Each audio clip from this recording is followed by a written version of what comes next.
ineza yawe, urukundo rwawe, imbabazi zawe ntibirondoreka. Haleluya, haleluya. Yesu nashimwe.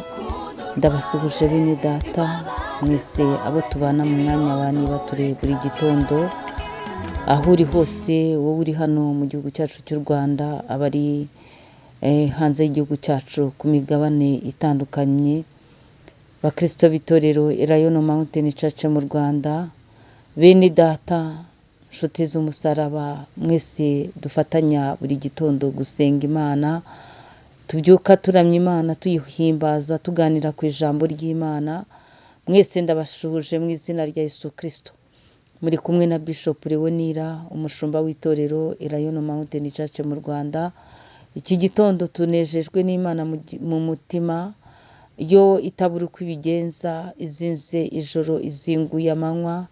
Imana nishimwe, yongeye kukwimana, na cyagiye yarakwimanye, yakurengeye, na cyagiye yarakurengeye. Iri joro izingazingiyemo imibabaro n'ibikugoye n'ibyaguhize n'ibyakubabaje.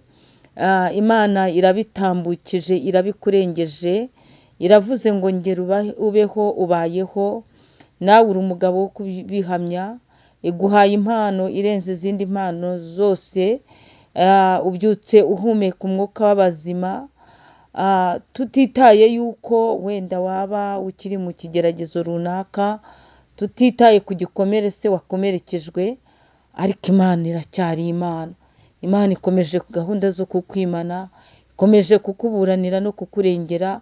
Imana ikomeje kugutabara, yewe ibikora utareba ariko bigasohora ureba. Imana nishimwe. Iki cyumweru rero twaganiye ku ijambo ryitwa gutindana n'Imana. Gutindana n'Imana niryo jambo turi kuganira.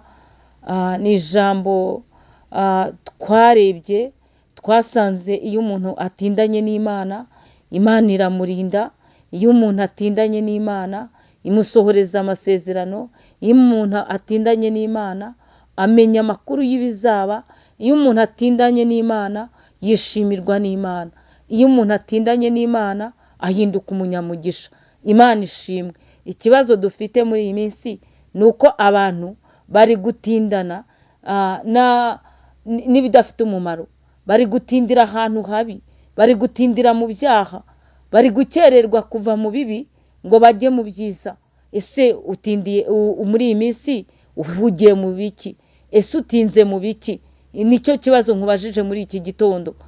Ijambo ryiza, teme yacu, ni uko watindana n'Imana, ugatinda mu bihe byo gusenga, ugatinda ukora imirimo ikwiriye abihannye, ugatinda ugendera mu nzira nziza, ugatindana n'Imana, ugatinda wibera muri korari, ugatindira mu murimo w'Imana. Aho ngaho Imana niho igusanga, ikongera ikakugirira neza. Nakubwiraga ngo icyifuzo cy'iki cyumweru ni ugutindana n'Imana, ugatinda mu bihe byo gusenga, ugatinda ukora imirimo myiza, ugatinda watura wihana, ugatinda usenga, yewe ugatinda ufata umwihariko w'amasengesho yawe ku giti cyawe, ugatindana n'Imana. Imana ishimwe cyane. Mu gitondo numva inyoni ziririmba, zihimbaza izina ryawe Mwami, nanjye ndaririmba kugira neza kwawe, ineza yawe ntirondore. Nyemerera dusome ijambo ry'Imana, igitabo cya Danieli ibice 10. Dusome umurongo wa 11. Titire y'ijambo handitse ngo Danieli abona ubwiza bw'Imana ararabirana. Imana ishimwe. Danieli we yabonye ubwiza bw'Imana. Cyama nawe ukabona ubwiza bw'Imana muri iki cyumweru, cyama ukabona ubwiza bw'Imana uyu munsi, kubwo gutinda imbere y'Imana, ubona ubwiza bw'Imana. Imana ishimwe cyane.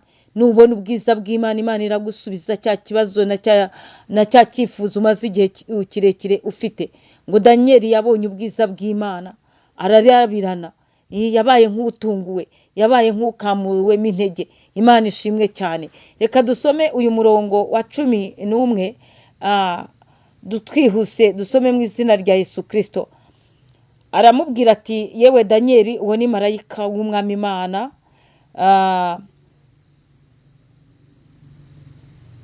aramubwira ati yewe Danieli mugabo ukundwa cyane, Imana ishimwe, umva amagambo ngiye kukubwira, haguruka weme kuko uyu munsi ngutumweho. Amaze kumubwira iryo jambo, amaze kumbwira iryo jambo, ndahaguruka, uwo ni Danieli, mpagarara ntengurwa. 12 aherako arambwira ati witinya Danieli, kuko uhereye ku munsi watangiriyeho gushishikarira gusobanukirwa no kwicisha bugufi imbere y'Imana yawe, amagambo yawe yarumviswe kandi niyo anzanye. Ariko umutware w'ibwami bw'Ubuperesi amara iminsi 21 ambuza. Nyamara nyuma Mikayeli umwe wo mu batware bakomeye aza kuntabara, ntinda mu bami b'Ubuperesi. Nuko none nzanywe no kugusobanurira ibizaba mu bantu bawe mu minsi y'imperuka, kuko ibyo weretswe ari iby'igihe gishyize kera. Imana ishimwe cyane. Ngo Danieli, tukivuga kugutindana n'Imana, tukivuga kugutinda imbere y'Imana, tukivuga kugutinda dusenga, yewe tukivuga gutinda ukora imirimo myiza, mbese nawe ukabigira ibintu ujya witindiramo mu buzima bwawe, ibyo bikaba ari ibintu bikuranga, bikaba ibirango bigaragaza uwo uri we. Danieli rero we na Meshaki, Shadaraka na Abedenego babaye abanyagano, bajyanwa i Babuloni, ariko ntibigeze bata indangagaciro zabo, ntibigeze bata bihinduranya ngo nuko bageze iyo ngiyo muri ibyo bihugu by'amahanga.